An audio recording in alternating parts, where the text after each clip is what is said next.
Kalau lagi ngerjain sesuatu, nanti aja deh. Nah, kalau itu mah namanya males, bukan prokrastinasi.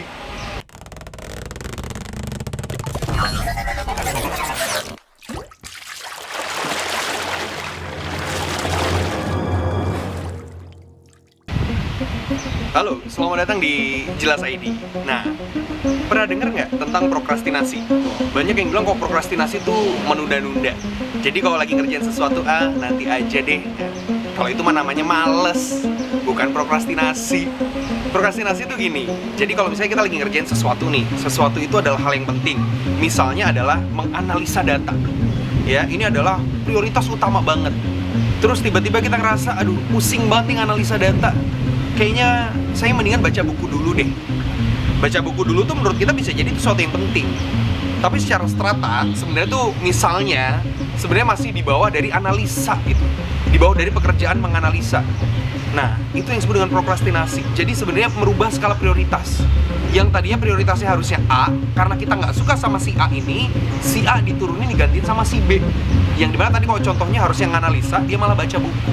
Oke, bisa jadi dua-duanya sebenarnya bagus, ya. Tapi kalau kita ternyata melakukan hal bagus itu hanya sebagai pelarian dari tugas utamanya, itulah yang disebut dengan prokrastinasi. Banyak dari kita kayak misalnya, aduh capek kerja nih, mendingan diskusi dulu deh.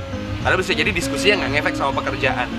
Lebih parahnya lagi, kadang-kadang ngerjain tugas, tiba-tiba prokrastinasi jadi pindah kemana? Main game. Ya, yang nggak penting gitu. Nah, itu terjadi karena apa? Ya, karena bisa jadi kita tidak berhasil menentukan mana skala prioritasnya. Makanya sebenarnya kalau kita ingin terlepas dari prokrastinasi, yang pertama pastikan kita punya skala prioritas. Dan sebisa mungkin skala prioritasnya ditulis. Supaya apa? Kita tahu mana yang utama, mana urutan kedua, ketiga, dan selanjutnya. Jadi pastikan tertulis. Setelah kita mengetahui skala prioritas secara tertulis, buat jadwalnya. Mana yang harus dikerjain duluan, mana yang belakangan. Kenapa? Karena dengan jadwal itu akan menolong kita untuk mendisiplinkan diri. Jadi kalau misalnya belum waktunya, jangan dulu. Saya nggak boleh baca nih. Kenapa? Karena masih waktunya menganalisa. Ya. Dan yang ketiga adalah berikan reward secara pribadi ketika kita mencapai sesuatu yang penting. Kayak misalnya, pekerjaan utama kita nih nganalisa nih. Begitu kita bisa menganalisa, berikan reward untuk diri kita. Reward itu bukan berarti uang, barang, enggak. Bisa jadi berikan waktu istirahat untuk tubuh kita, beli boba, minum kopi, sesimpel kayak begitu.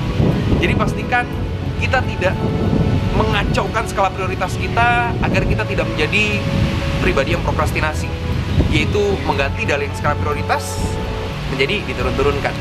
Jadi perbaiki pola kerja kita, perbaiki pola produktivitas kita agar kita menjadi orang yang lebih baik lagi. Silahkan share jika merasa teman kalian perlu informasi ini. Oke, sampai ketemu lagi di video selanjutnya.